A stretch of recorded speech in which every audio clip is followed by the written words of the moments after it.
So, folks, you may be noticing that for some of our classics recently, we've been airing some of our favorite interviews, and this is by far one of the most unhinged interviews we ever put to air. We're actually in real life good friends with a guy named Lucky Yates, who you may recognize from television programs like Archer. That's right. He is the voice of the sinister Dr. Krieger. Is he sinister? I think he's mildly sinister, and hilarious. And also the founder of some kind of religion involving penguins.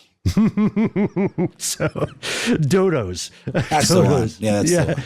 So behind the scenes, Lucky reached out to us and said, hey, I dig your show. We both live in Atlanta, and I'd known him for a while in different comedy circles. And he came to us with a weird pitch, and he said, guys, just put me on the show. I love everything you talk about and explore. And then we said, well, hey, what do you want to talk about? And he said, I don't care. I just want to hang out with you. So these are the results. Yeah, I think there might be a fun diversion into marijuana law and all of that kind of stuff. A little bit of something for everybody. So tune in, turn on, tune out, whatever the thing is, and enjoy this episode with Lucky Yates.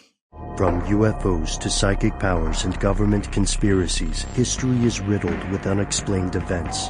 You can turn back now or learn the stuff they don't want you to know.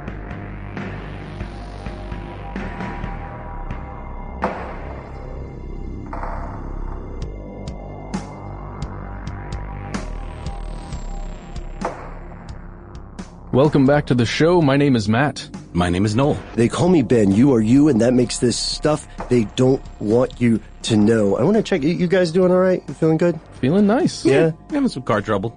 You having some car trouble? No. Yeah. Yeah. Yeah. But hopefully temporary, right? Yeah. Well, but, not cheap. You still made it here. I did make it here. Hell or high water. I had a lovely Uber driver in a van with one of those doors where when you touch it, it opens with like this so bionic. classy. Those are the best. But you never know how hard to push it. You know, those freak me out. I just let them do it. Was there a DVD system in the back where you could watch like Moana or something? No, but the windshield was cracked. Oh. You know, what's weird about this is everybody listening right now is probably thinking, what is this episode going to be about? I mean, if they didn't read the title for the show, they're thinking, are they going to talk about DVDs? Is this a car conspiracy? Is this? It might be, because here's the thing, ladies and gentlemen, we are doing a very special episode, something a little bit different. This is not about just one topic. This is about multiple things, and we're maybe going to be surprised ourselves in the course of this episode. And as every fan of UFO disclosure has always wanted to hear someone say, we are not alone. Today we are joined by, what should we call him? A local luminary. Yeah, there you go. He's a local Atlanta legend of sorts. Of sorts. Prolific performer, and known for numerous things. Yes, he uses his voice very much like an instrument that you would find in an orchestra. Although I'm not a singer. Please, let's not get into that. Again, and we can play a guessing game, but people have probably already read the title. So. The title already sort of gives it away. I don't know why you guys are tap dancing around who I am. That's just what we do. That's what we do. We're tap dancers. But who do we have? Ladies and gentlemen, Lucky Yates. Thank you for coming on the show, sir. Guys, thank you so much for having me. This is truly a dream come true for me. Well, it's a dream come true for us because we found out that we have someone that likes the show. That's always cool.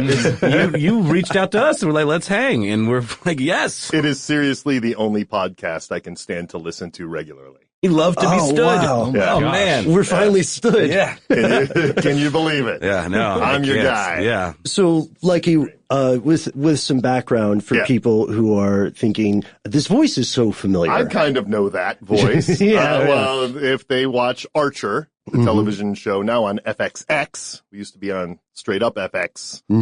What's the extra X for? I play Dr. Krieger. You know what? I don't know.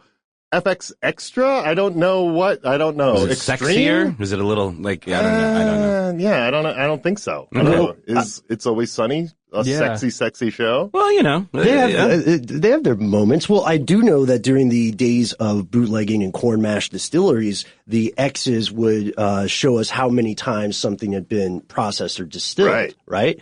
So double maybe distilled. it's just more and more potent. But that very well could be. Although I don't know that the execs over at FXX looked that deeply into the bootlegger history of our nation when thinking of a good title for their extra, where they were going to chuck the stuff they didn't really want to give a lot of commercial dollars to. That's not really true. That's not true. I don't know how it works in TV. I really don't. I'm happy to be on it. I am happy to imagine a world where studio execs say we are going to base our decisions on a 1920s era bootlegging history. We were talking earlier. You actually listened to this show. Yeah, I listen to it all the time. And it's great. you caught the last episode. Yeah, the about moving to Mars one. Mm-hmm. Yeah, loved it. It's insane. We'll never get there. Humanity will never make it that far off this planet. Are you kidding me? We'll destroy ourselves first. And you brought up a really great point off air. You said, why should we move to Mars? Yeah, why wouldn't we go to the moon? It's the 3 days away by capsule. You know, we can build an elevator there, kind of. Mm-hmm. You know, why would we go to 6 months away on a planet full of zero resources except maybe some ice up top? Yeah. So true. And we've already been to the moon, right? Yeah, several times. Pence says we're going back. Mike To Pence, the moon? the Yeah, VP? He's in charge of space now. Well, He's in charge of, I wouldn't be the mayor of He space. is the king of space. And Buzz Aldrin doesn't seem too pleased about it. Did Well, you see of course not. that thing where he was making some faces? Yeah. Well, Those are Buzz some good Aldrin's at that faces. point where he can just go anywhere and say whatever he wants. Because, you know, he's been to the moon. right. What are you gonna say? I know it doesn't make him an automatic authority on everything, but if I were somewhere and Buzz Aldrin came in and said, it doesn't matter. It could be a negligible thing. If he came in and was like, I think that you're wrong and tigers aren't the coolest animals and emus are better. And I was like, well, that's your opinion. And he said, I went to the moon. I would be like, okay. Yeah. Yep. Say what you want. But I thought Have you stood on the moon and looked back down on the Earth? Because No, emus I look have. way cooler. I thought the moon landing was shot by Stanley Kubrick on a soundstage. Though. Yeah. Am I? Yeah, Off base with we that? had to really Look. get the Russians in the space race, apparently. So Yeah. we shot this little. Yeah. We could do an episode on the Stanley Kubrick thing. It's surprising, but yeah, it is true that you can look, if you grab a nice enough telescope, you can look on the moon and see like evidence of stuff we left there. Yeah, we've littered the moon already. We've littered it. sure. Yeah. Why don't we just go back up there and keep littering it and build some stuff? Nice And- hotel. Yeah. And clean it up a little bit too, because, you know, no littering, right? Yeah, no, please. Well, it's too late. Somewhere there's a native moon person crying a single tear on a moon TV commercial. That's a 1970s joke. I just can't wait for moon tourism. Then we'll really mess up the joint. Yeah. You know? I Yeah. mean, Well, and you guys are catching some hell based on that episode, are you not? well, this is true. That is true, yeah. We actually Speaking just of got a capitalism on the really very intelligently worded takedown of the episode from a listener named, I'm going to use the last name because it's an awesome one, Waschenfelder. Yes. Oh, yeah. Mr. Waschenfelder. And he says he really enjoys listening to the show, but the recent episode about Martian colonies was so cringeworthy, I had to force myself to listen to the whole thing. And we don't want you guys to have to force yourselves to do anything. We want you to do it, you know, no duress when listening to the show. Very Luciferian. You have move on. agency. So the biggest problem is that your guest, while I am sure he's knowledgeable about many various things, is so completely ignorant of economics. Unfortunately, his ignorance taints the whole episode and leads him down the path of envisioning a top-down, statist, planned, totalitarian surveillance state. Now, I have to say, this is reminiscent of conversations we had before doing the interview. And, you know, communism came up a couple times in the interview. I think the thing that this listener maybe is not appreciating is that this was, in fact, a thought experiment. Yeah. You know, it was all very, like, hypothetical and an interesting way of, like, how would we restart from scratch? And you used the word Technocracy. Technocracy. The idea of putting all your faith into this ultimately man-made thing that kind of goes on its own, but we programmed it, did we not? So, you know, it's like he seems to really believe that if we let AI run the show, there will be no inequality. Well, that's the problem. Outside of science fiction, we have literally no real world proof or idea or precedent for what would happen. Correct. We have Audis that can parallel park.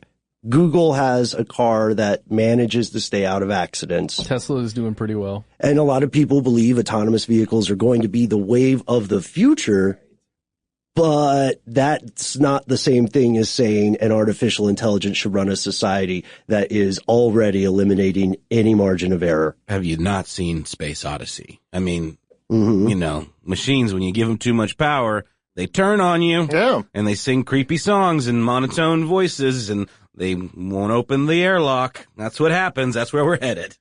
Well, eventually they see humans as the virus that Right. is ruining the utopia for which they were programmed to create, and they start knocking us off. Mm-hmm. The robot revolution's coming one way or the other. The question is, which way are we? Is that the way humans are really going out, or are we going to knock ourselves out of the And which game side are you going to before be the robots on? come? Well, I you side gotta- with the robot So overlords. I bow to my robot all overlords. day. Yes. Because we're going to become them, right? That's at least what we're That's the trying to hope. do. Yeah. Is that we can, and man, that is, look, I hit 50. I become 50 years old in October. And so I figure I've got maybe another 50 left, given today's modern medical science. Sure.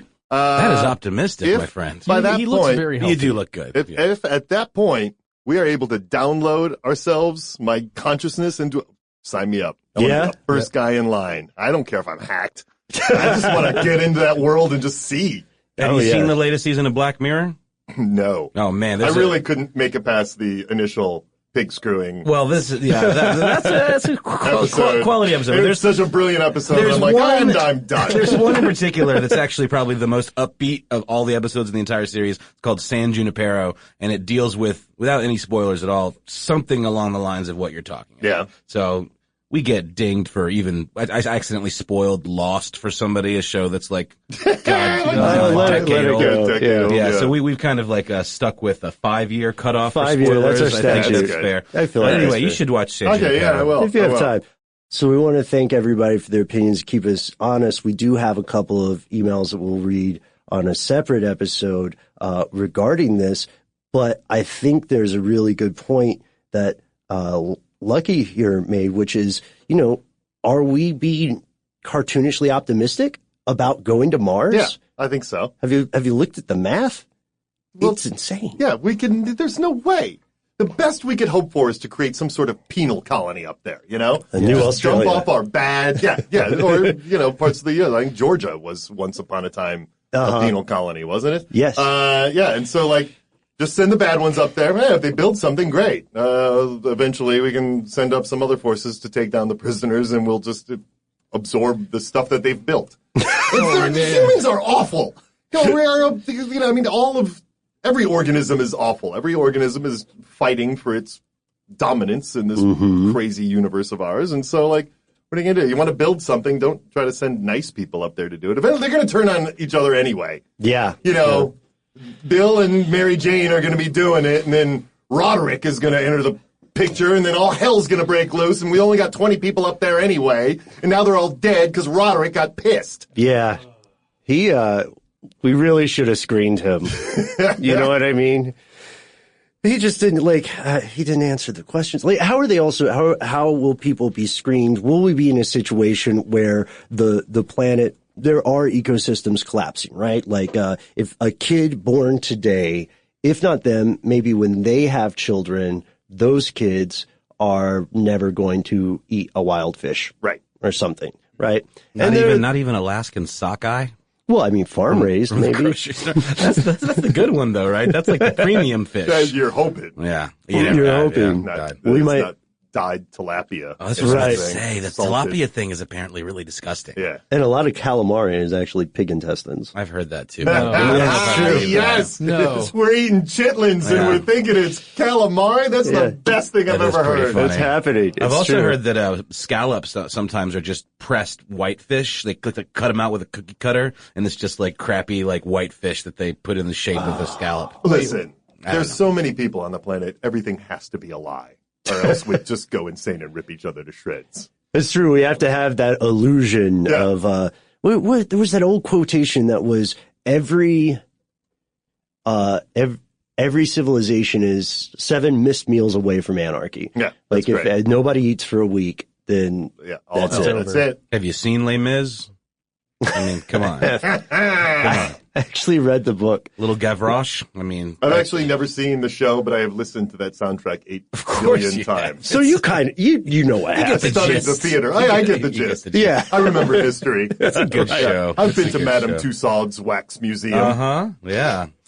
Oh, well, and I'm sorry. Not a sponsor of this show. Oh, what? Yes. We just beeped. I would love to have her as a sponsor. She's surely dead. Madame Tussauds, I think she died a very long time ago. That's just a wax sculpture of her.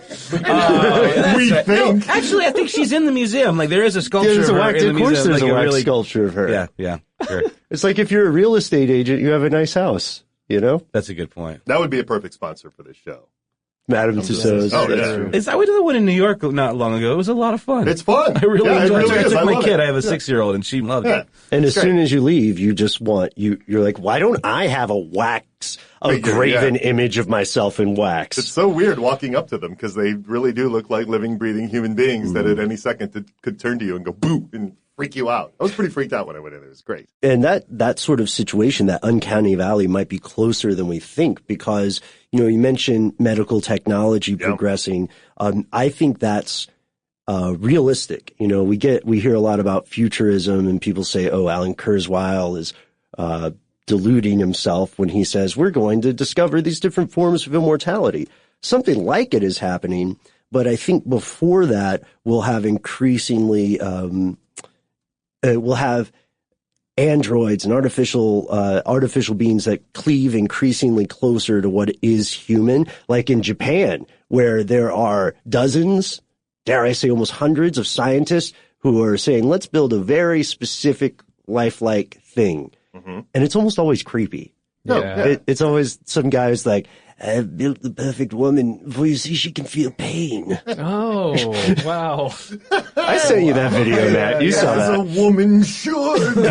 Feed it, old man. Get out of here. Very strange. Yeah, that's weird.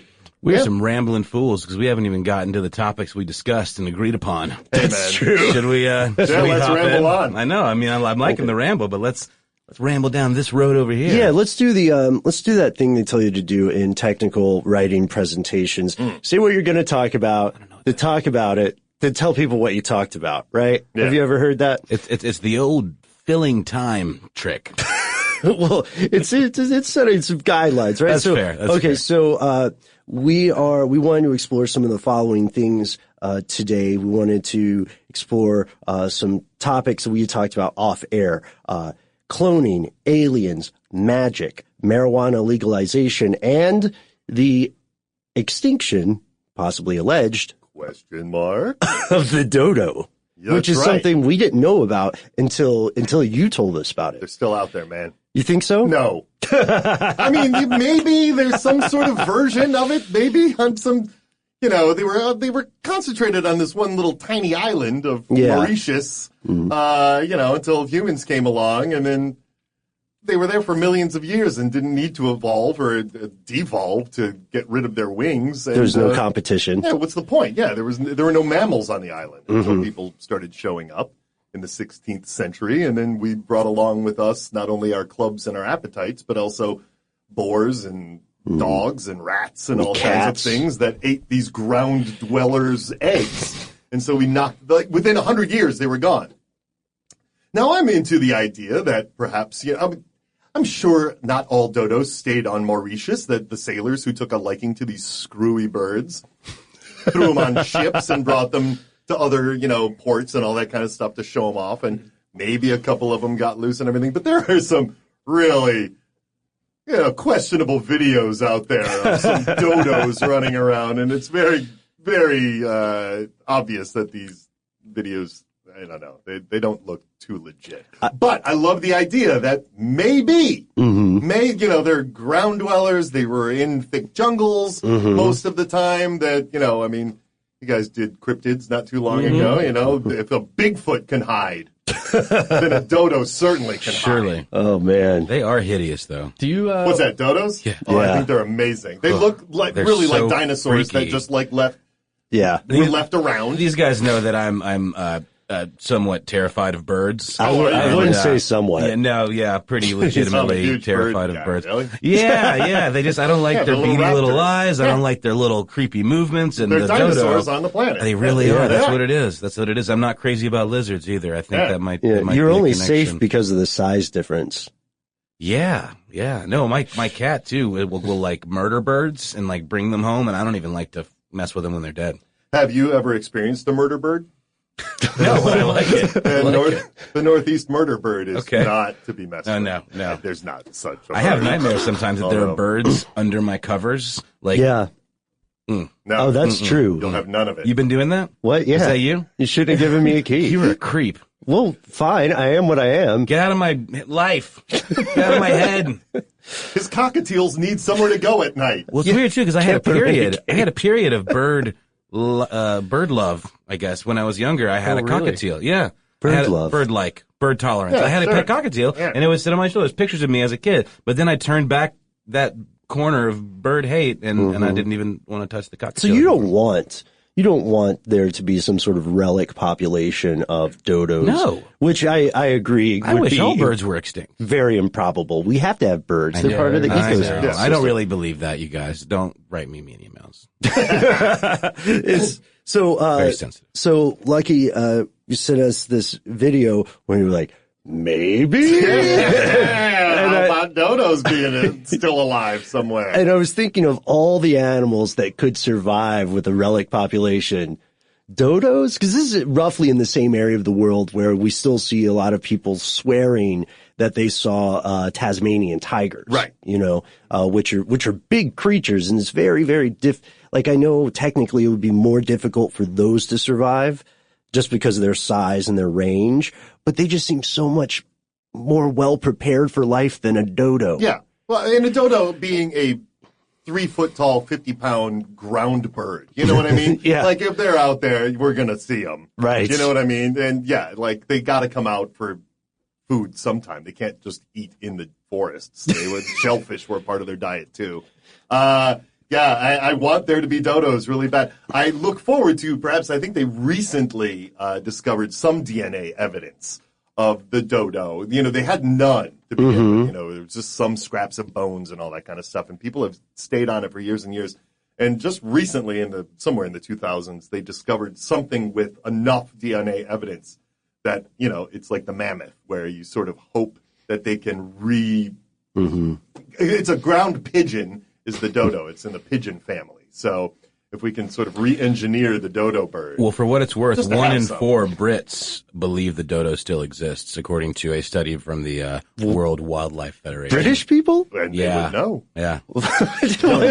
Once upon a time, the sun never set on the British Empire. That's So true. That if is there were true. Anybody, you know, and also, who knows, maybe the Brits are hiding secret dodos. Maybe from the rest of Buckingham the world. Palace has Here's a a theory. dodo den. Maybe. Here's a theory that I'm going to bounce off you guys. All right.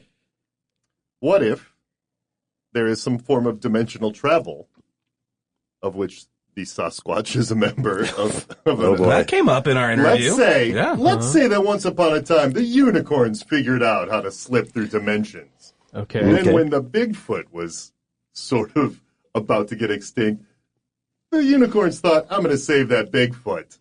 Got him to the other. Now it was the dodo. Mm-hmm. And then every once in a while they slip back through. Like on your Bigfoot episode, they're like, Bigfoot coming, like they wave their Oh, arms. that was cool. As I some like- form of weird, I like, dig that. if Yeah. you can be seen but then disappear. It was Whatever. very, yeah. I mean, if you're going to go down the rabbit hole, go deep is what I always That's say. what I Sure. do too. Like, You know? Yeah. we don't know that you can't slip through dimensions. We don't know just because we can't do it and haven't seen any real evidence of it. It's true because science does indicate that there are dimensions that the average person doesn't interact with in a conscious way, you know? We can't. We're like meat beings, right? Right. There's like got to be more going on. I mean, there's so much more going on than our eyeballs can see or perceive. You know what I mean? So like, yeah, who knows? We still haven't figured out death, and we've been trying to crack that nut for a long time. So, Yeah. Do you guys ever wonder if you're being observed from some higher dimensional plane? We are. They're right there on the other side of that glass. by the window. Bunch of creeps whispering. I knew I could No, feel but it. yes, I'm sorry to interrupt. Yeah, I'm making light, but sure. That we're being watched by some sort of cosmic overlord. Or I even just don't beings- believe in God, but like, I get that sense, right? Like, there's something. I don't know what it is. Yeah, even if it's just a population of other intelligent beings that exist on a higher dimensional level. That are watching this idiot breed of ape ruin their planet. Maybe, but it just makes me wonder if that did in fact exist, if peering into whatever this dimension is would even be possible. Well, if there is a super symmetry to consciousness, then they would probably enjoy watching a train wreck. Yeah, through So, I mean, because you can see the whole thing, right? Like, essentially, time would be a flat circle. Oh, where's my can of Lone Star? My Bowie knife. Where's my terrible sequel? So bad. Season 2 is so bad. Okay. Such a letdown. All right. Well, I still believe in the Let's first stop one. trashing television. So, speaking of sequels and brilliant segues, we'll be right back after a word from our sponsor.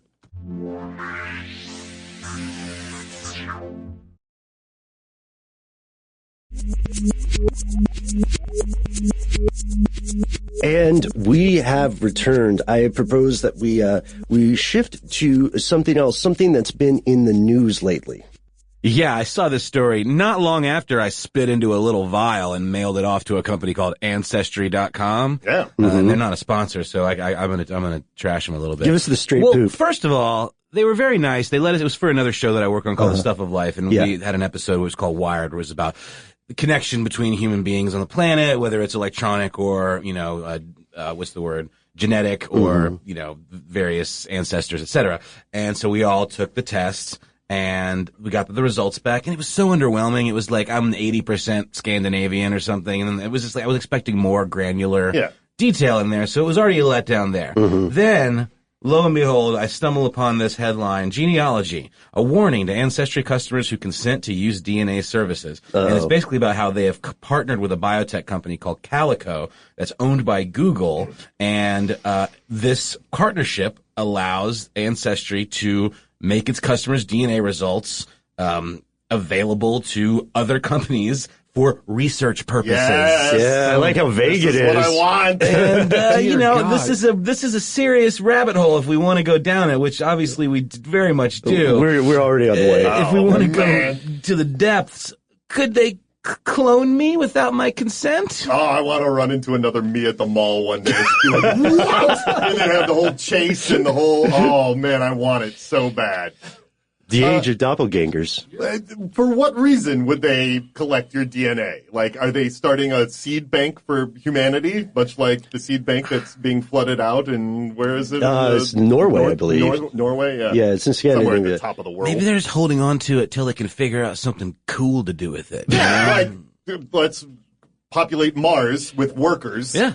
Of, like, these guys that, they don't know. Yeah, I told you were 80% Nordic. Right. Thanks. Right. Thanks for your worker up there. We got another you digging a pit. I was underwhelmed to the point where I was like, what is up? Something then like it's like It didn't feel like a real it service. didn't feel like a real service, and now I find this out, and it's like, man, Yeah, you got finessed. I mean, at first, we already know our data is being sold, bought and sold, and Yeah. they know everything Yeah. about There's all our nothing you habits. can't hide. Now it's our DNA. Granted, I chose to spit into that little vial. True. That was my choice. Yeah. And it was free.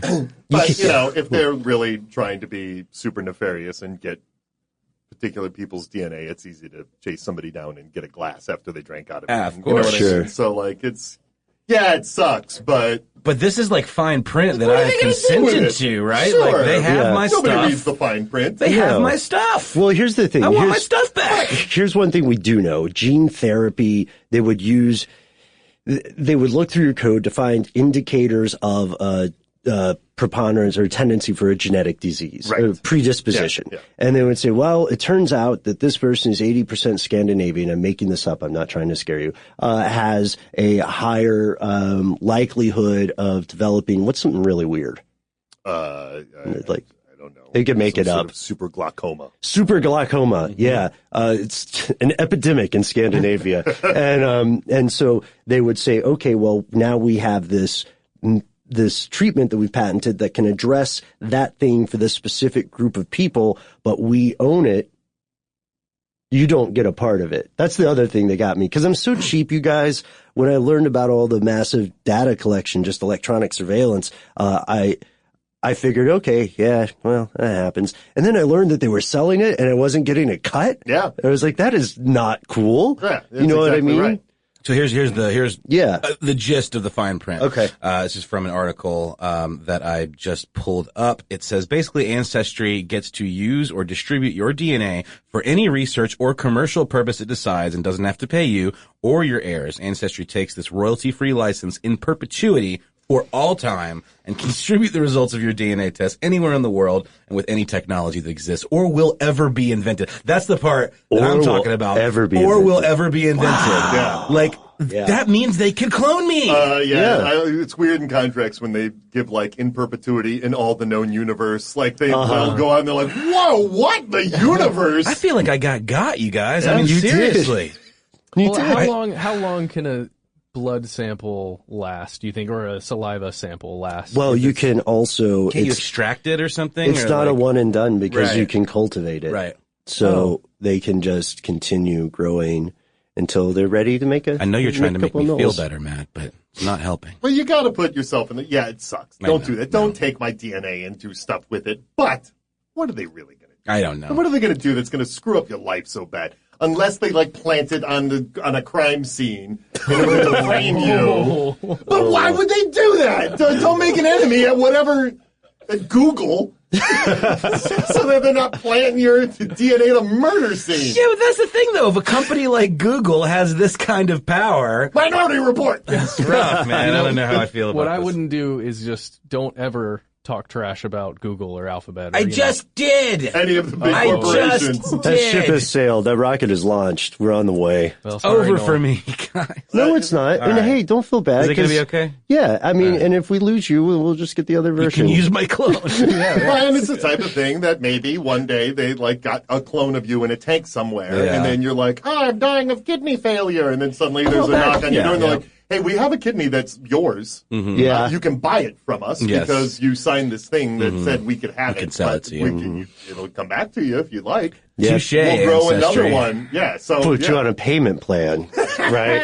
layaway. Layaway kidney. The thing about clones in the basement is you got to be really careful about power fluctuations. Like, that can be a big deal, just from, From everything you've learned? Yeah, from everything I've learned. There's You thought that grow room was hard to keep. While they're in the tank, I'm assuming they'll be in some sort of tank. That if the power fluctuates between that, then what might happen? Mutations will happen. Oh, yeah, all kinds of bad things could happen. Well, you should know a little thing or two about cloning. That's sort of a thing that All your I know is character's all like about. the comedy that Adam Reed writes into a script about such things. That's all I know. Don't you have a basement with tanks? No. Oddly enough, no, even though most of my Twitter followers think that I am, in fact, a cartoon scientist that has these things. It's remarkable to me that in the 21st century, people still don't know the difference between the person who voices a character and this actual cartoon scientist that does insane things. Are you saying you don't have a holographic girlfriend? I really don't. Although last year at Dragon Con, there was a guy who dressed as Krieger, and he had a little mini projector with him, and he would stand next to walls, and he had a Mitsuko as her name. And she could move. Like, there was like a GIF form. And so she would move next to him, and it was brilliant. It was like, it was so good. You got to respect the craft at that point. Right? Yeah, it really incredible. People are devoted. Cosplayers are. Dragon Con cosplay in particular is pretty... It's the big one. Pretty intense. Yeah. That's the whole point of that whole Went to New York Comic Con for the first time, and it was amazing. Like, the rooms, like the vendors, blew my mind. But, like, the costume game was just not nearly at the same level. Yeah. San Diego is this gigantic TV and film trade show, and cosplay is a tiny little part of it. It's so strange to me with cosplay because there is something on a psychological level so alluring and tempting to become some other person, right. You know? And at heart, like I know sometimes people can say, oh, that's silly. Why are you doing this? But at heart, it's the same compulsion that drives people to change their identities permanently. Or I don't talk very much about my personal life on this show, but I will confess something because it happened in the past. When I found out, I usually wear darker colored clothing. When I found out that I could take a piece of just 8.5 by 11 paper rolled up like this, stick it under the collar of my shirt, and be wearing all black, then I started impersonating a priest on MARTA. And I'm sorry, it was great. What did you do as a priest, though, on people our would public come transportation? People would come up and talk to me. You know what is an easy way around all this tomfoolery is just go online and get yourself a $25 minister's license, which I have. Yeah, I do too. I wear my collar out in public sometimes. And dude, people want somebody to talk to. Yeah. As much of an atheist as I am, and I am a raging one, man, people want some sort of religious place to go and just dump all their junk onto. I liked it better when you wore the eye patch. Yeah, the eye patch is a different experiment. I walked up to our after work spot, and Ben was wearing an eye patch, and Ben's a little bit of an intense figure, so sometimes I'm a regular guy. So I walk up, I go, "Hey man, everything okay?" And she's like, "I don't want to talk about it." And I was like, "Okay," and I know when to back off, and so I backed off. And this other guy, unrelated to the original group, walked up and knows Ben. What's going on with the eye patch? Don't want to talk about it. And I really thought something was up. And then later it turned out that he was just messing around with all of us. Social experiment. Yeah. Let's see what these fools will do while I wear an eye patch and I don't want to talk about it. I was one of those fools. See the frenzy it causes. I don't know about. I'm with you, Ben. Thanks, man. I don't know about fools, but yeah, it was. Oh gosh, man, rocking an eye patch. I think it's disrespectful if your eyes work to do it permanently. Because I was thinking, what if I run into someone who actually has, because you could tell a real eye patch versus a fake eye patch. A lot of the real ones are obviously medical devices and they've got gauze and stuff on them. Yeah. You don't really see people walking around with the black eye patch with a strap on. So not so much. Right. And so if I ran, it's more of a fashion statement. If I ran into that person, it would be like running into a genuine priest when I'm dressed as a priest. I would have to, I don't know if I would just turn tail and try to disappear, or if I would try to see if my BS skills were accurate enough. All you got to do is claim, I'm an internet minister, and I saw people that might have needed to reach out, and so I slapped on my little collar. Yeah. Pull the Dave Chappelle thing, just because I'm dressed this way does not make me a priest. Oh, boy. Well, I'm sorry. I've derailed us a little bit. Well, no, let me reel it back. Yeah, okay. What if you ran into your clone? If I ran into my clone, I would love it. I would. Then the eye patch is the only one that tells us who the real is. Yes, that's what I would need to do. And it's interesting because when we talk about the science of cloning, there are actually some very dangerous problems with it. Clones, for some reason that we don't understand, tend to be much less healthy. Like Dolly the sheep, was just that poor lamb did not get a fair shake from the start. Can you believe it's been since 1997 when Dolly the sheep was announced? 97? Wow. Yeah, I didn't even realize that was last century. I figured that was definitely right after the 2000s. Wow. How crazy is that? Wow, it feels like we haven't gotten that far. Yeah, then. That's the thing. Like, we really stopped after that, unless Ancestry.com has got warehouses full of us. There are theories about human cloning centers that are all over the internet. Sure. And we've been written to many times asking us to cover these things. Why are you not? You need a man in the field. I think that's the problem. Yeah, we need somebody to go out there and try and infiltrate one of these things. You need Lucky Yates. Hello. I'm a slightly successful voice actor. I want to clone myself.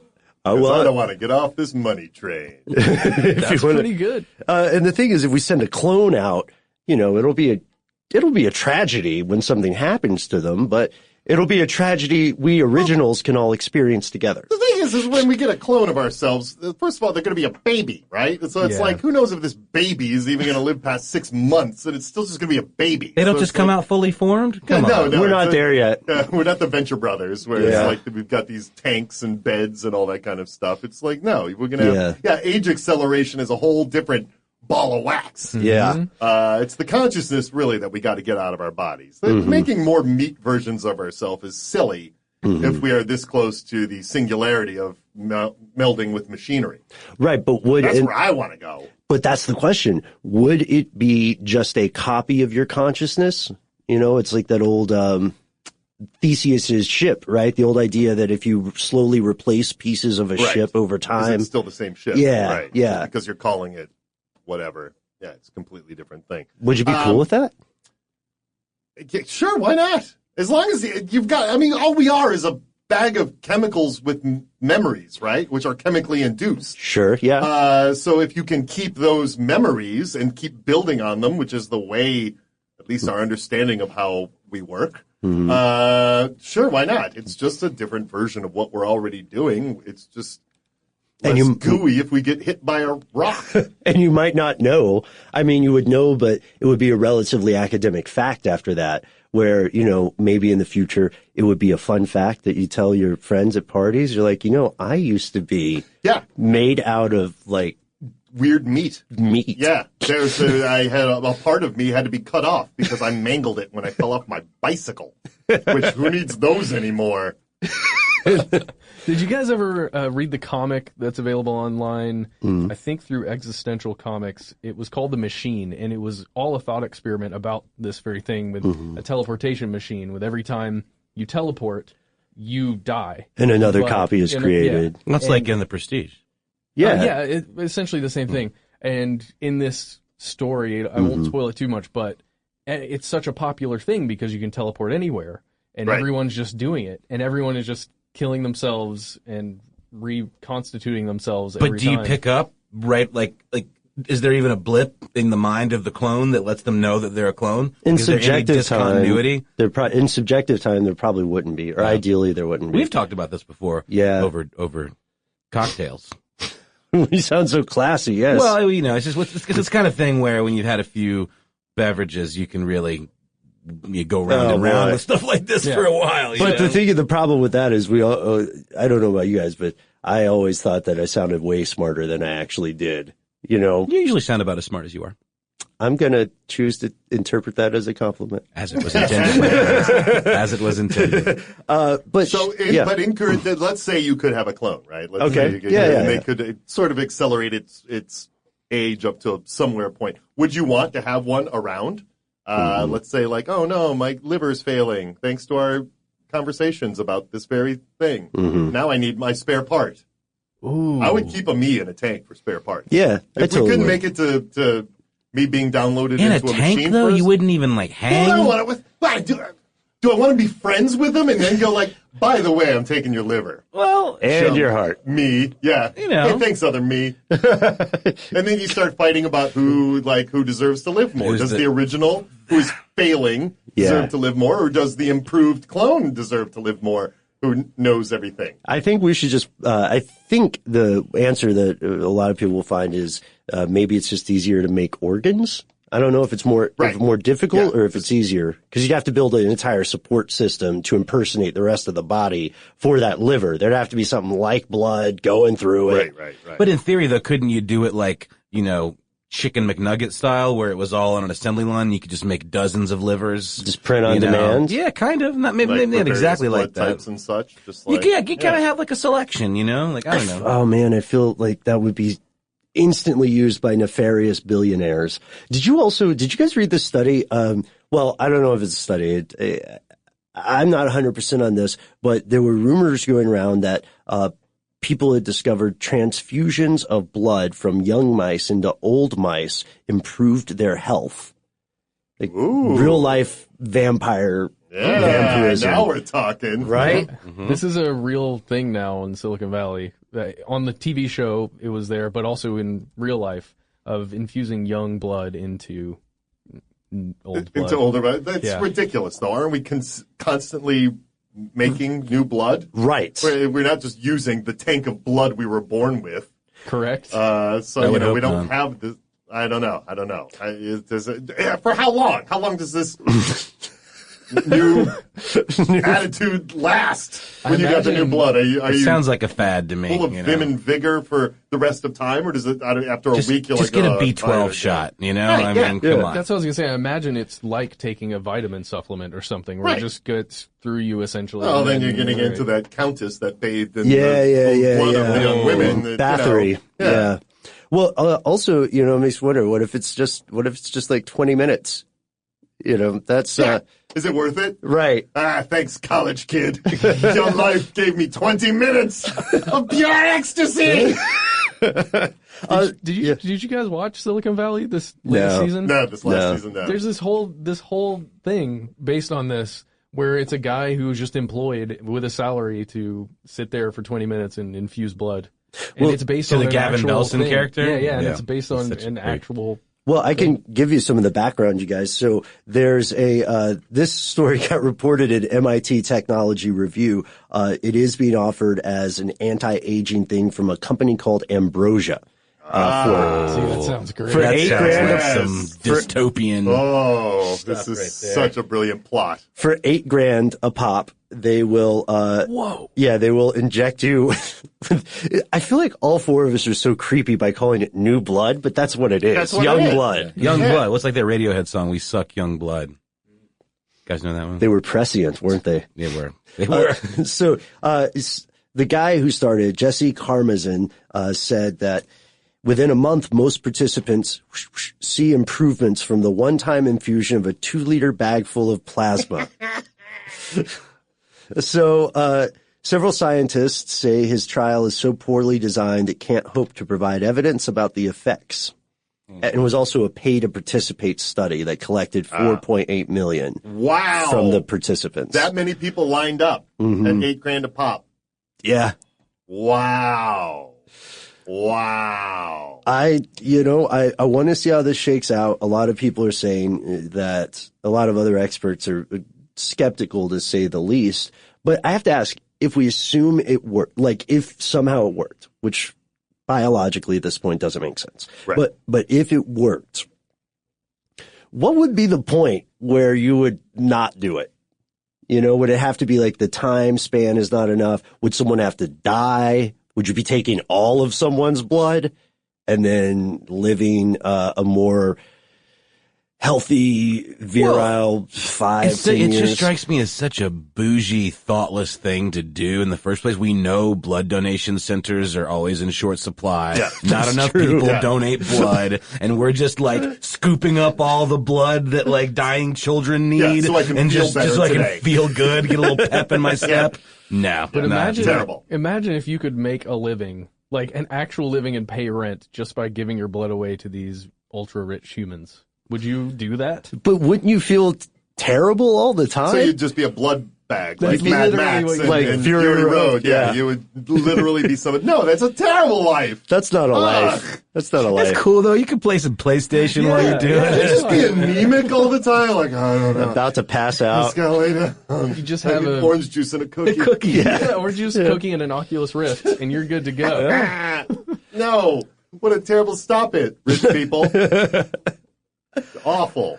All right, I'll admit though, if Don't I even really want a clone. I just like the idea of it. Yeah, of course. Yeah. Of course. If I ran into another me at the mall, it would be the best. it'd be cool. Like hopefully, if they had similar personalities, which we don't know if they would. We don't know. We don't know. Right. There's this one farmer that had a beloved bull, and this bull would come in and out of their house all the time, and the bull finally died, and they went to like Korea to have this thing cloned, and it came and it started out like, oh, it's just like old Reb or whatever the bull's name is, and then the bull turned on them.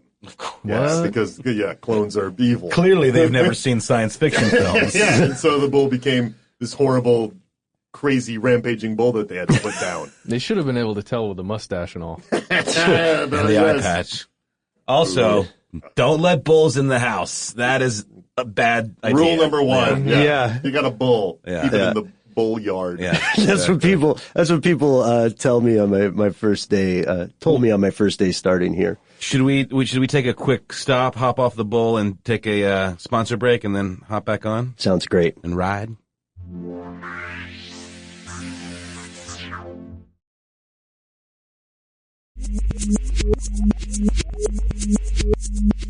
So now our sojourn finds us arriving at something that Matt, Noel, and I had talked about a lot off air, which was our earlier interview about disclosure with Stephen Greer. aliens. And this is one of the things you had mentioned off air too. I right? wanted to bring that up earlier and tie it into something we mentioned, this idea of being watched by some omnipotent force, and the idea that they're sort of watching us screw up our lives and our planet and our society.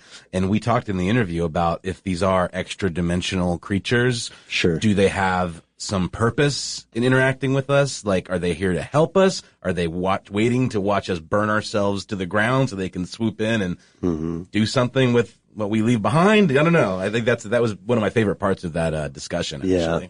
I'm always terrified with the quietly terrified, I would think. A very like repressed British kind of terrified when I think about the physicists who say, Stephen Hawking is one famous example, but the physicists who say, we don't want to meet extraterrestrials. Why would they come all this way if they were traveling, according to the dimensional rules we understand?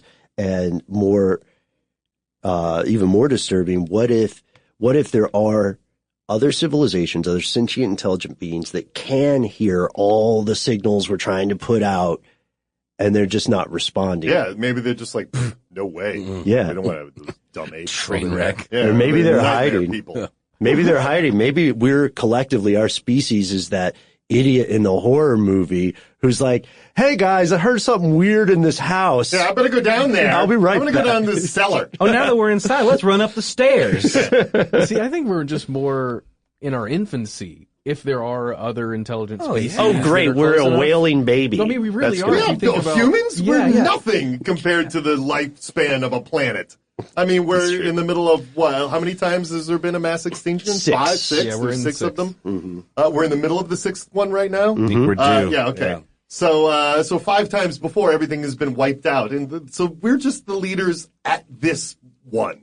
Like, we had not been on this planet for that long as a species. I'm going to say evolution because that's how it works. Mm-hmm. But, we've evolved during just this small amount of time. Great, we had thumbs and big brain cavities. But my question to all of that is that maybe there are, and maybe, they're watching us and all that kind of stuff and don't want to have anything to do with us. Or our planet set up, maybe species can't evolve to such a state to even make it off a planet. You know what I mean? Like maybe the universal laws or whatever, just like, why would we ever want to infect other places with you? But I don't know. I mean, that's a great question.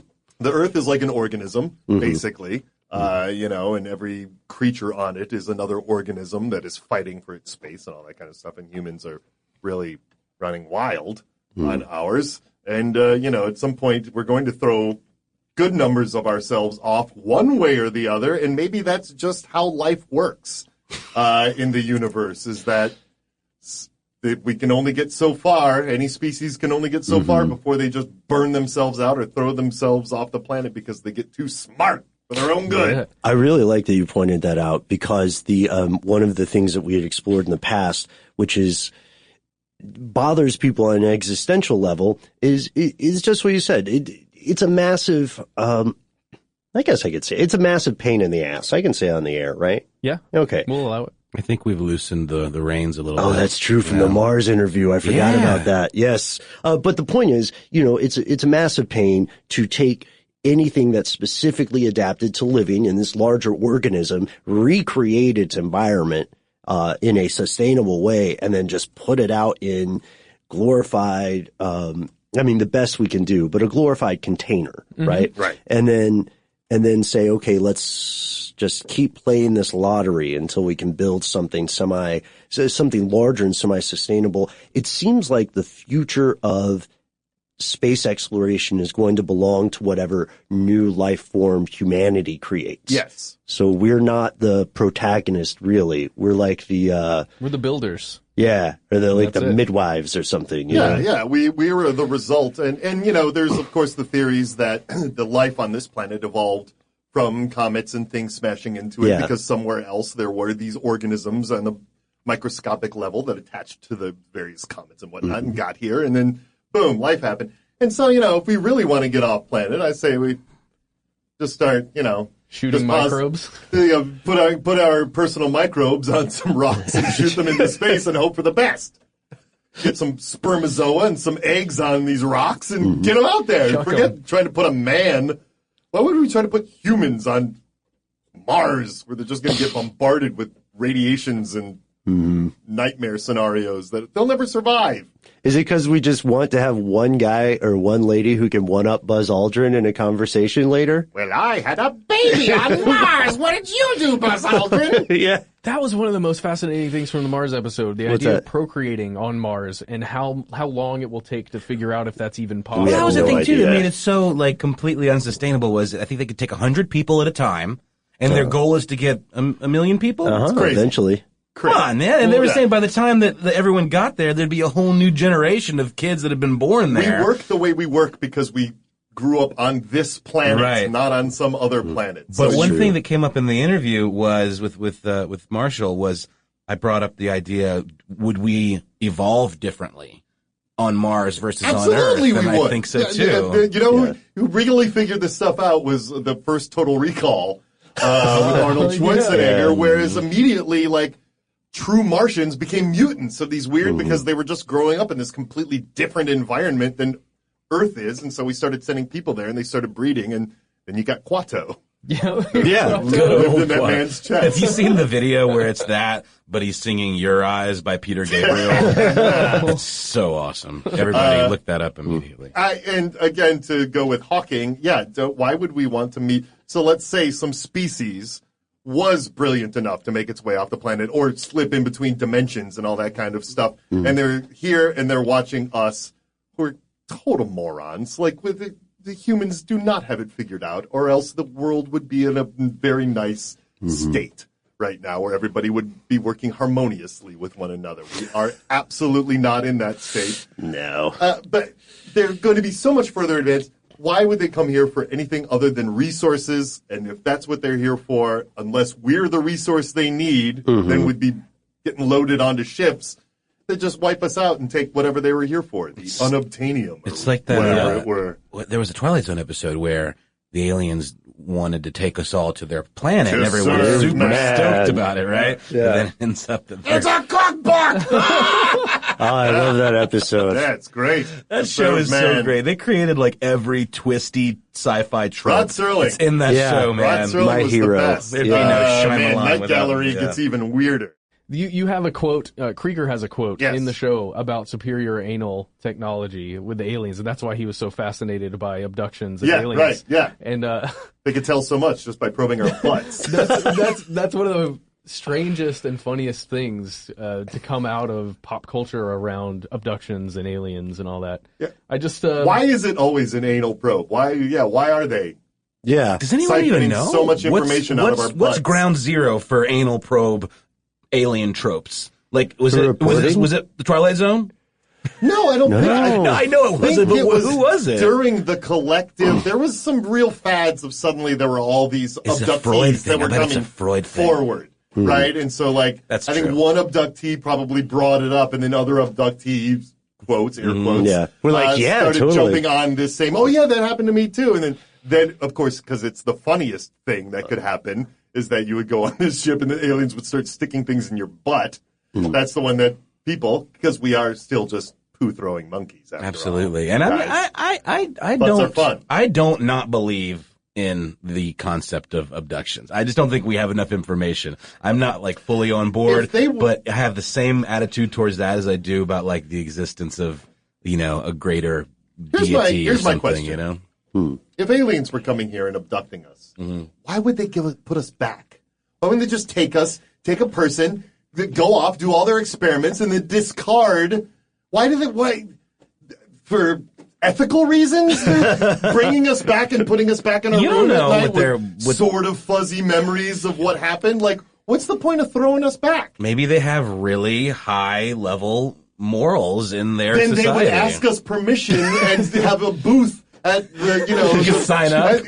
At college campuses. At the alien fair, where you would go and see, like, oh yeah, I'm going to go with this experiment as I want the aliens to figure out about us. you'd get a small amount of money. And Why would they ever something to bring take us a back? stipend at least. Yeah. You know, Like, we had all these extra steps so that they're nice to us in the end. That's a Like, really they're great awful, point. but they're nice.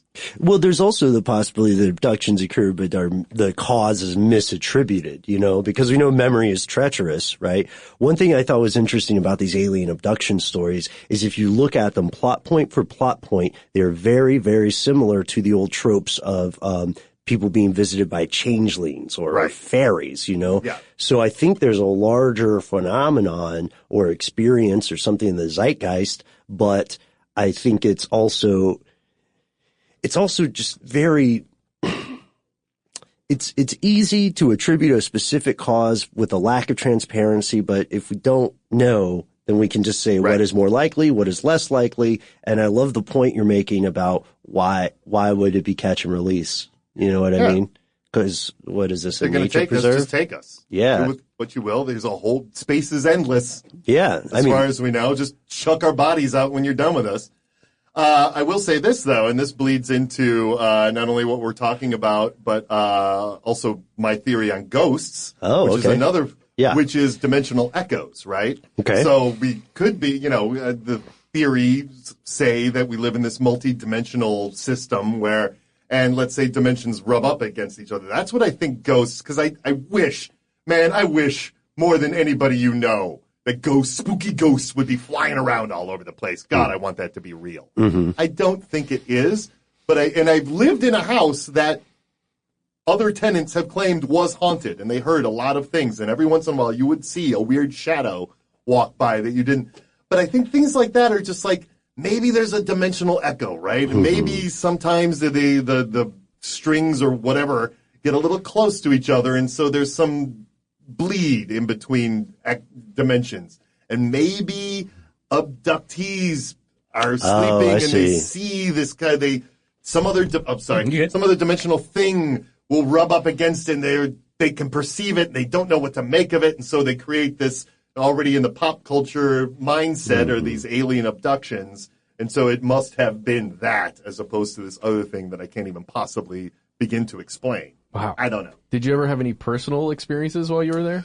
Only seeing out of the corner, like me and some buds. Granted, we were in our 20s, all stoners beyond belief, and, up at all hours, just being ridiculous. Mm-hmm. But we would all be sitting there, like either watching TV or something, and you'd see something walk by a door. We had these big French doors, and you'd see something, and everybody in the room would turn and look, at the same time, like, what was that?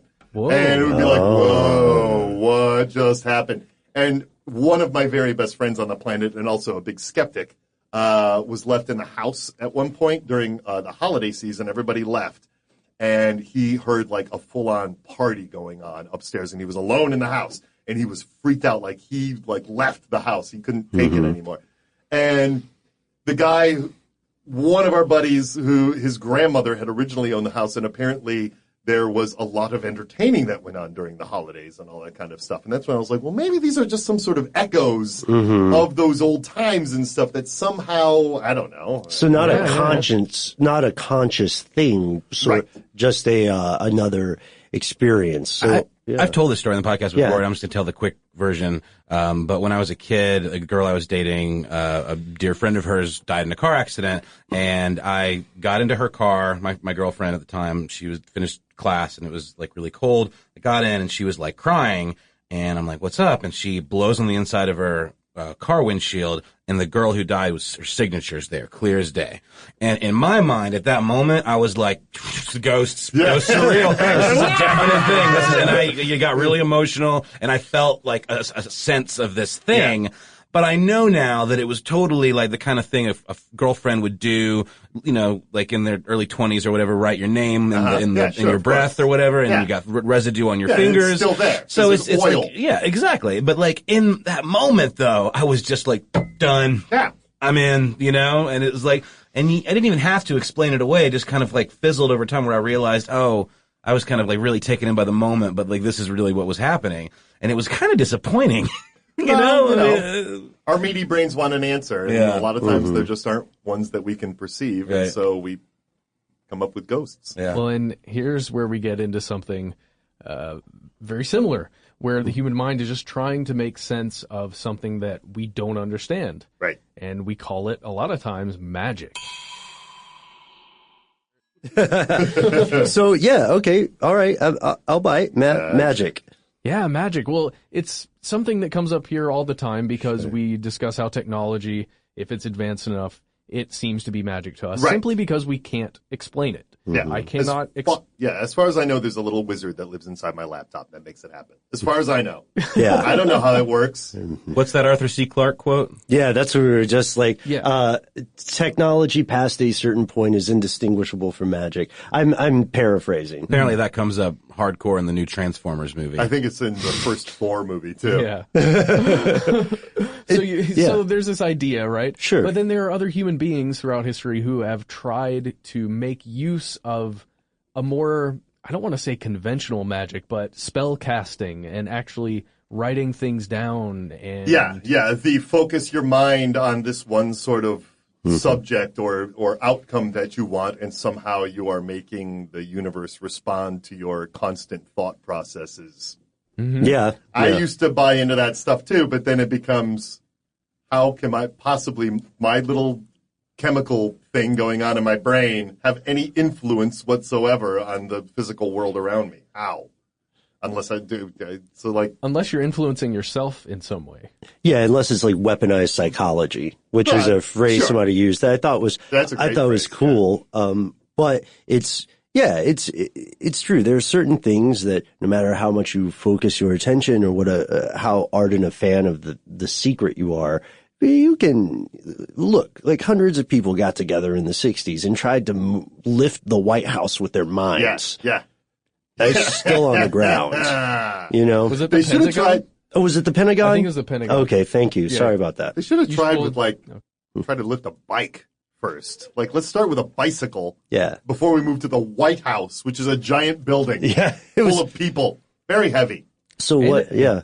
It has an extensive basement, I was just going to say. That's true. With a bowling alley in it. So maybe if we got a couple hundred people and like a toddler's bike.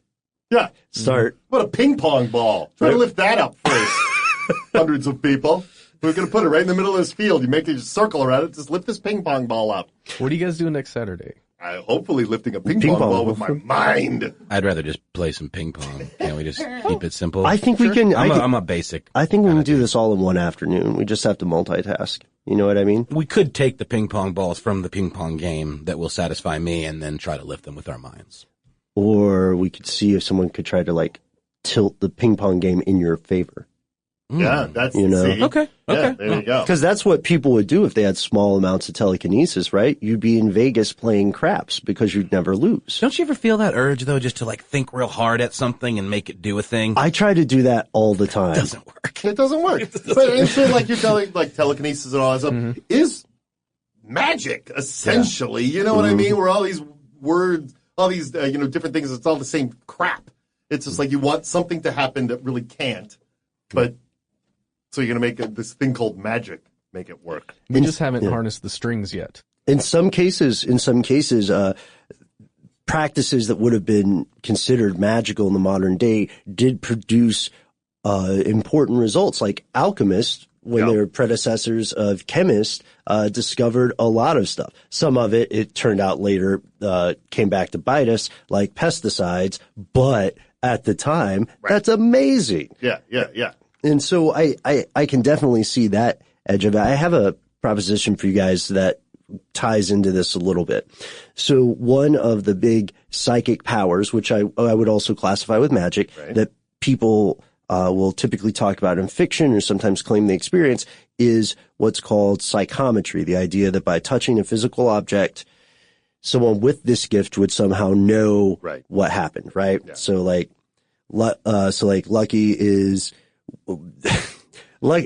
like in somebody's kitchen and he picks up a knife and then he just all of a sudden knows that it was used as a murder weapon, and he's still got to like hang out and be cool with whomever the killer is for a second, right? That's how it happens. But now I think it's plausible possible that we as a species could arrive at a situation where technology or the Internet of Things, which that was used to be a really popular phrase, where it enables that kind of psychometry. Well, there was a product that came out, and there are probably several of these, called Tile. And all the idea was for like people who lose things. And for a lot of people, this is a convenient thing. And what it means is that not only will you never not know where an object that is tagged is, but eventually that same technology could get us to a point where, this cup also has a story that it can tell that you can pick up just by touching it or just running your phone over it. That's pretty interesting. What, by like seeing the trees and what not that it came from? Like, who knows? I don't know. What kind of story am I going to get from my cup? Yeah, when it gets documented first, like if there was a cup is not the best. I mean, honestly, it's not the best example. But yeah, if they like made the cup and then they tagged the cup with you can see all the people that have held the cup. And yeah. It's all done with the cup, right? Okay, right. Okay, that's what I mean. Okay. So, I think that's possible. But also, I would ask, if that ever happened, would you want that? Would you want to participate in that society? I mean, unless it's just another distraction to keep us from the horrors of us destroying ourselves. I mean, like, so what's the point of knowing your cup's story? You're right. You know what I mean? Like, what's the point? Even though it's just because we can do it.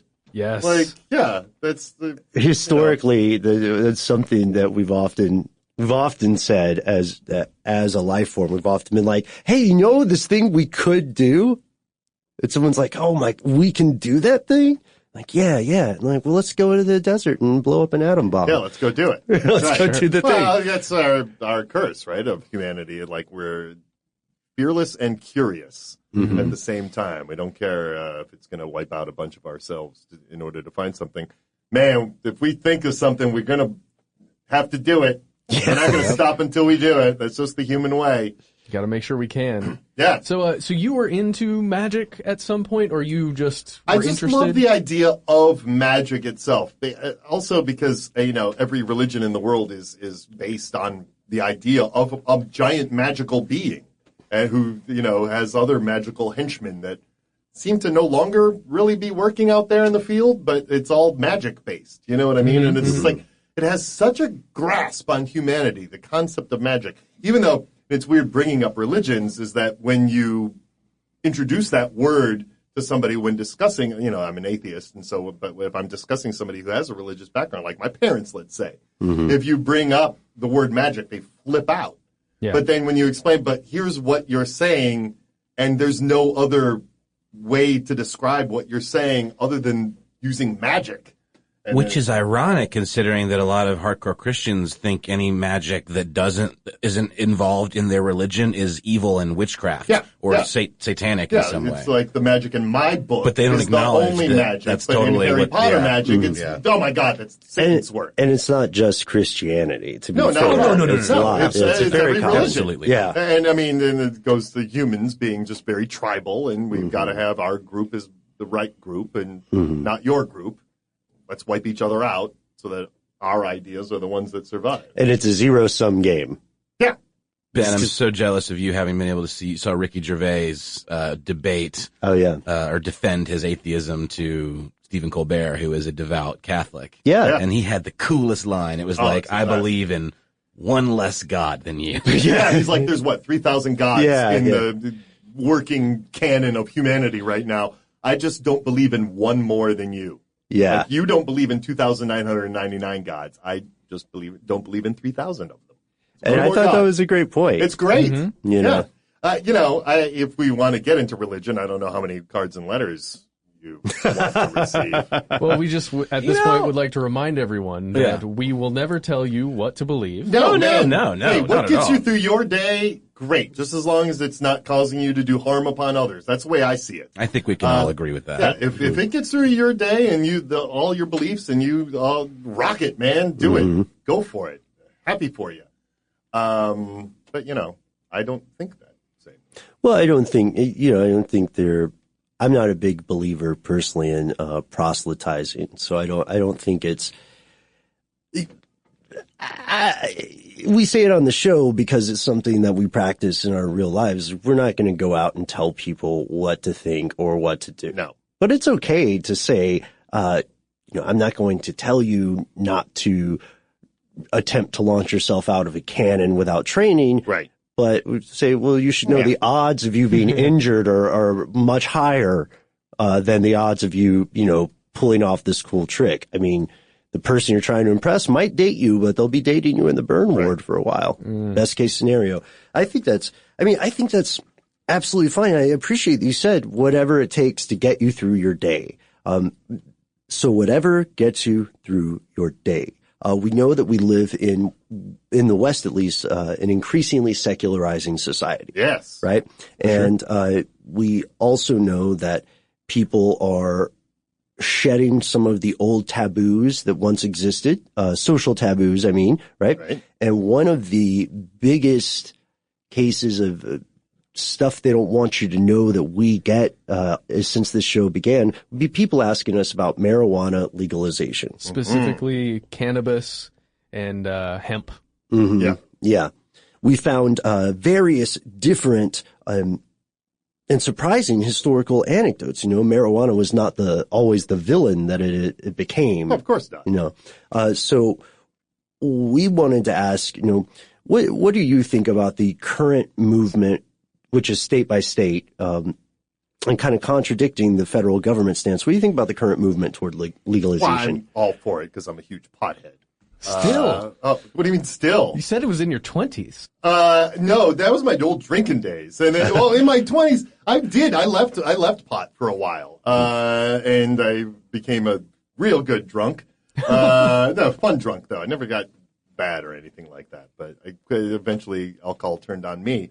And I turned back to pot, and I went, I'm a guy with, like many artists, I got a lot of neurotic hang-ups and such, and my entire life I've always, been a panicky type, and was taking Paxil and all kinds of everything all day long, having to pop pills every day just to keep me grounded.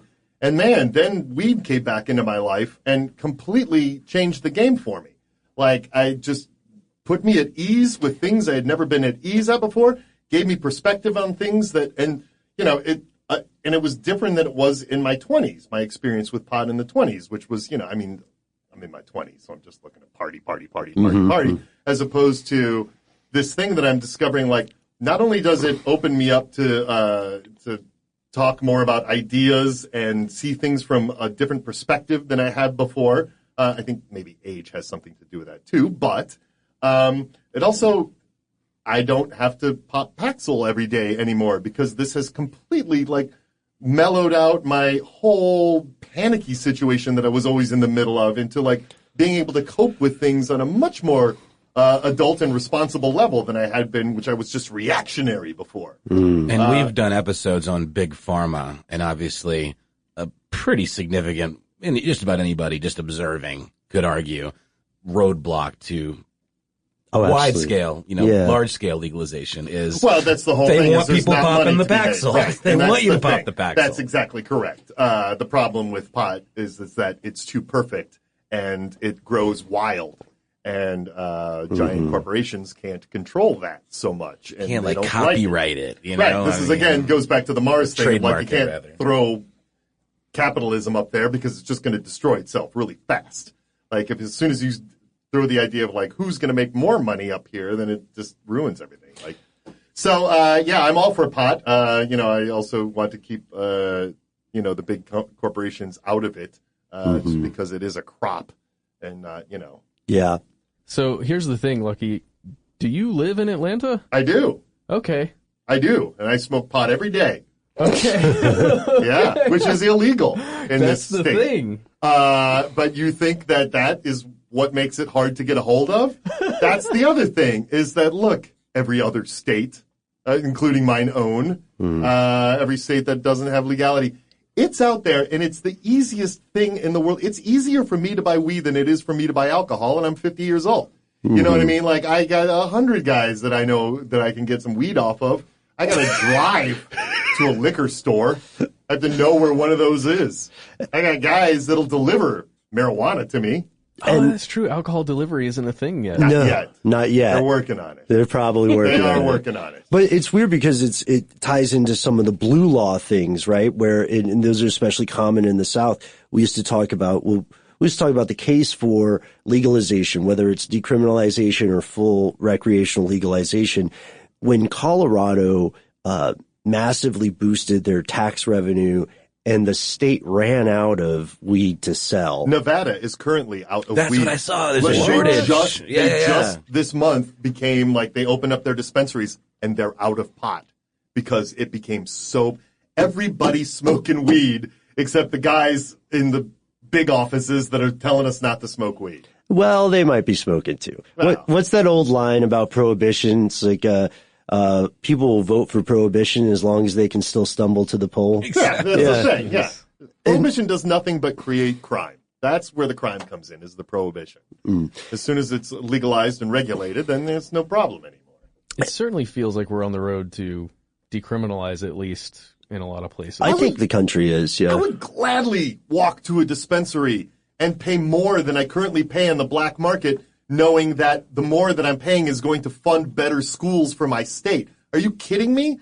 I'll absolutely throw in on that, man. Look at the numbers, though. It's absurd how much money it makes. Yeah. And when it's used, it's done in these more progressive states, they use it well. And it's like you can pay for infrastructure. We're you can already pay for doing schools. that in Georgia with the lottery, which is just legalized gambling. Right.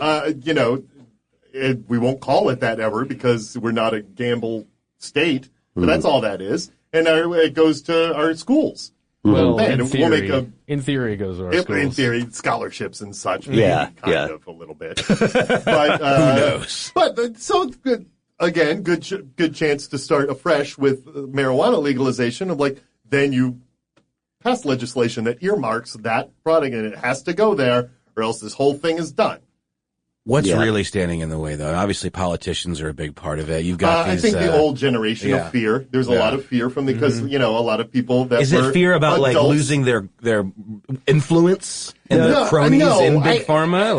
I think it's a voter base, right? It's the type of thing that my parents I don't think would ever vote for legalization, even though they have two sons that are chronic marijuana smokers, and I think it's because they were adults during the Nixon years when he convinced them what an awful, terrible thing this was. Right. And that's what they still have in their mind. The myth is still very much alive of what marijuana is. And, it's a boogeyman that like, oh, they're going to start doing other drugs. Like the reefer madness thing? Zero want to do cocaine, LSD, any of the other drugs.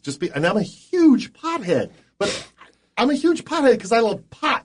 That doesn't make me want to do, let's throw my body into another weird state that I might not be able to control. I know how I am on weed, and I'm the best me when I'm on weed. If I get on LSD, God knows what's going to happen. I don't want to go down that road. Yeah, that's the thing. It reminds me of those little PSAs where someone talks to their drug dealer and they're like, "Hey, do you have any marijuana?" I'm like, "No, I'm out of marijuana. Try this heroin." No one would ever do that. Yeah. No one's ever gone. Well, it is a drug. It is. Thanks to Nixon. Well, it goes back farther than that. No, I mean He's the one that heroin made it is a Class drug. A. Yeah. I'll tell you what. Back in my drinking days, drinking makes you want to fight. It makes you want to argue, and then it also loosens your inhibitions enough that you want to start throwing punches. I have never, not once, while being high on the marijuana, have ever wanted to do anything but sit down and discuss normally cool topics. It never wanted to throw a punch. It never made me want to go do something stupid that I wouldn't have done had I not been stoned. But that's all alcohol does, is it makes you do the dumbest crap and gets you into nothing but trouble. Plus, you feel like crap the next day. And, man, there's no such thing as a weed hangover because I've pushed it to the limits. And, boy, I'll tell you, I've never woken up the next day going, oh, man, shouldn't have done that last bong rip. Tell you what, I'm turning 34 pretty soon, and I had just a little bit to drink the other day. Yeah, nightmare. Felt so bad. And that's why I stopped drinking, is that my love of alcohol did not end. Alcohol's love of me ended. It became a one-way relationship instead of a two-way. And I know when I'm not wanted anymore, so I took my belongings out of Sweet Lady Booze's apartment, and there was Mary Jane waiting for me on the street corner. Oh man, Serial monogamist. Took me right into a green embrace, and I shall never go back.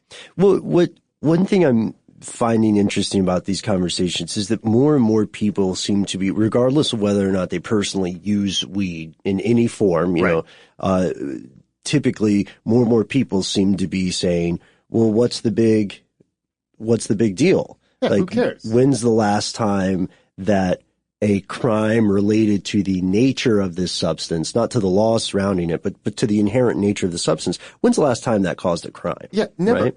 Everybody currently in our society, let's just say the United States, everybody who wants to smoke weed right now is already smoking weed. There's not, the illegality of it isn't stopping anybody because it's so easy to get. So, and the problem is now it's so easy to get that if high schoolers want to smoke weed, they can go get it. If it's made legal and regulated, suddenly that becomes a little more difficult because then they got to get a guy to go into a store to pick some up and then give that back to the kid on the outside. Nobody and wants that to do becomes that. weird. Super well, weird. It's like, hanging out outside the 7-Eleven trying to get some older guy to buy you a beer. Yeah. Like it's just going to mess up at some point. But it's not going to knock the black market out entirely. It won't, but it'll put a good step in there in the middle that's going to screw up your game. It's weird to think about. If it does become legal, imagine buying bootleg alcohol off of somebody, like on the street. Sure. When you could just go into a liquor store and get some alcohol. Or there's a guy that you know that has some, he calls it gin. He's got a still. Yeah. Guy's running a still. Fast Jimmy with the still. That is really interesting. I wonder how that would affect the black market. Well, that still does happen because this would be heavily taxed. And so even after Prohibition, there were people who kept like corn mash stills. Okay, we're going all the way back around. Corn mash stills to avoid paying any kind of tax on it. Exactly. And that'll still happen where people will be growing.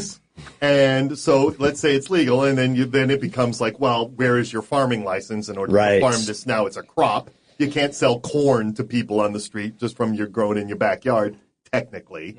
You shouldn't be able to grow this other crop because we don't know what you're doing with it, and it's a regulated thing. And people are always going to grow their own. We have to now out of necessity. So that's, and there's a huge industry on grow your own. You know what I mean? Hydroponic kits and all that kind of stuff. Huge industry in town. The only thing we're not allowed to do is put a seed in the ground and wait for it to grow up into a grow and then take a flower off and put it in our bodies. That's the part that's always weirded me out, too. It's like you've got these, like, research chemicals, they call them, like lab chemicals, that are legal for a time because they're so new, right? Like, let's talk about, like, the bath salts epidemic. Remember that? Yeah. Where it, like, some of that was debunked, but it was, like, a really potent, like, amphetamine, more or less, that was causing people to do pretty crazy, violent stuff and like total dissociative properties, right? Yeah. But again, that stuff, it was legal when they were doing it. And then, and then the DA catches up, figures it out, makes it illegal. But things are moving so fast with like researchers that kind of come up with these byproducts from whatever they're doing, I guess, and then figure, someone figures out they can market it as some kind of like a quick high or whatever. A designer drug. Yeah. Look at the opioid issue we have in this country. Like, that's an episode the big unto pharma itself. has people hooked on basically heroin in the form of a pill that came to them as a pain pill to deal with their pain. And they're getting sued could do it for downplaying it to doctors. Yes, right. Like literally the corporations are saying to doctors, it's fine. It's fine. Pass it out. It's perfectly legal, yet if you grow, it completely just grows wild. We never did anything to it. I mean, we have now. But, again, we've just made other pretty flowers that have crazier effects than they used to. But, man. I have I have two fun facts about marijuana. One, in Bhutan, the very small Himalayan kingdom, it grows wild in the ditches, and it's legal if the people want to smoke it, but they don't. They feed it to the pigs, so it may have the most relaxed pigs on the planet. Yeah, their pork is probably delicious. It was like, oh my God, the pig is so not traumatized by any of its life. This is the most amazing pork burrito I've ever had. Zero cortisol. And the second one is that apparently marijuana is technically legal in North Korea, which you wouldn't expect from such a totalitarian regime. No. But apparently that's the one that's, wow. I don't know what kind of day Kim Il-sung or Kim Jong-un was having when somebody came to him, and maybe it was like later in the afternoon on a Friday, and they were like, "Hey, so we shot the people that you wanted to shot, and where are we at with the weed?" And he's like, "I don't know, man. Just let them smoke. Let them do it." Is it on their list of grasses that the citizens are? They suggest to citizens that they eat because there's no food. Oh, that's a great question. I do not know, and it is sad that is there is a North widespread. Korea. What a great country that is. Weed being legal or not, but even the DPRK, even North Korea, they'll let you pop. Yeah, said that. Yeah. So Kim Jong-un will let you do it. Yeah. Why can't we? And so that dude's smoking. Look at that haircut. I mean, he's a wild and crazy guy. Yeah, I'm sure that what's his name, the basketball Dennis. Oh yeah, Rodman isn't just showing up with autographed photographs. Exactly. I'm sure he's bringing all kinds of sweet. Do you think He's the ambassador of weed man? Oh, I'm sure he's bringing all kinds of sweet weed. Come on, man. At least seeds. So we see again what's happening is that legislation is typically outpaced by social evolution and technology. So is this an artifact of a different time, these sorts of laws?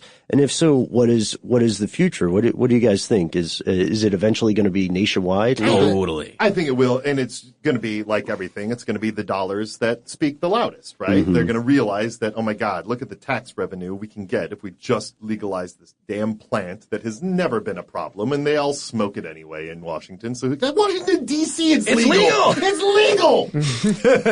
It In does. the very city that makes the laws, and there's no problems. They're not experiencing gang violence because of pot. Those maniacs. Nah, yeah. So, it's this breed of, the old Nixon era and everything, they just have to die out, or at the time of them dying out. Now, if humanity can make it past this next 3.5 years, to where we'll be a more enlightened creature, hopefully, on the other side, then maybe it'll all drop. I really thought that should have been, not to get into politics, but that should have been Obama's final thing. It's just going like, and it's legal and I'm out of here so I can go puff a doob on Hawaii. Yeah, because typically, regardless out. of their specific ideology, that is the part where whomever is the president at the very end, they're like, I'm going to pardon everybody. We're popping bottles. Yeah. You know what's legal now? If you want to touch a buffalo inappropriately, go for it. I'm out. The end. And it would be like 3 guys like, all right! They're like, I didn't like him the first 3 years and 11 months, but he really came through on that buffalo front. Man, I've been looking at a little buffalo sitting out there in that field for quite some time. Hey, Terry, you hear about them Buffalo Proclamation? Oh, man, why does he have to have a southern accent? Oh, sorry. No, I'm just kidding. I'm kidding. It was a genuine Montana accent, I will point out. Oh, man. Matt, Montanese. I bow to your knowledge of Montanese. And speaking of endings, I think, unfortunately, it's going to be time for us to end the episode, but not the show. We would like to, first off, tell people where you can find and hear more from the illustrious Lucky Yates. Basically on Twitter or Instagram. Follow me at Lucky Yates, LuckyYates. Both Y's are present.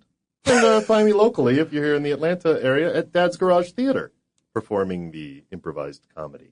That is a fun spot. Can you give us an update on the building situation and stuff going on? What do you mean, that building that we own? The church? Yeah. Yeah, we've converted a church, and we're always looking, of course, for funding to build on so that we can build, like our scenic guy, a shop, so we can make our sets not 30 miles away.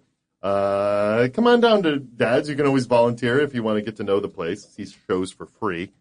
And then, it's fun. We're a big comedy house in town. I had a wonderful experience there. I saw Kevin McDonald from Kids in the Hall. Mm-hmm. He taught like a master, like a sketch writing class, I want to from say. improv to sketch And or then something he like that. did stand up, opening for the kids or the folks that he taught that did their sketches they wrote, and then closed the show just answering any and all questions the audience had about Kids in the Hall stuff. Just dished deep about Kids in the great. Hall. Like talked about Scott Thompson, like catching himself on fire while naked cooking, like all these amazing stories. And then there was like, it's not a huge space. It's very intimate, all, just chairs and it feels like a small church kind of, what's the word? Like a rec room or something like that. Like a fellowship hall. Fellowship hall, that's the word. And it was just the most intimate, cool show I'd ever been to. And then kind of talked to Kevin after the show and was just a really nice guy. And so yeah, if you're ever in Atlanta or you live in Atlanta, definitely check out Dad's Garage. And let us know if you're going, because we might go with you. Yeah. Absolutely. I used to,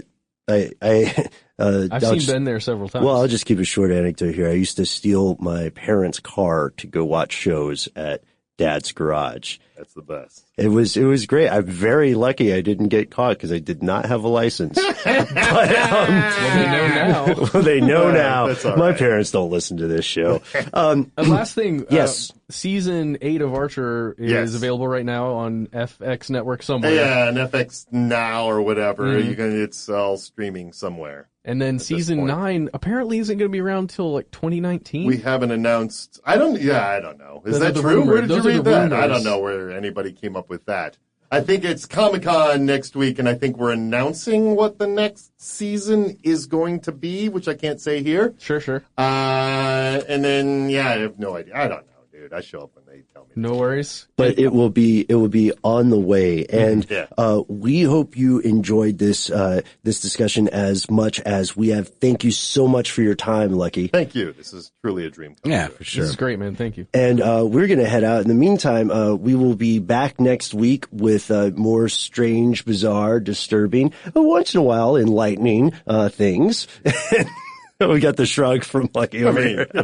we raise questions in order to get people's brains thinking, right? Right? We do when we're doing our best. That's what we aim for, and we'd like you to be a part of it. So you can find us on Instagram, Facebook, Twitter. We are Conspiracy Stuff at most of those. We're Conspiracy Stuff Show on Instagram. You can check out every podcast that we have ever done on our website. Deep breath.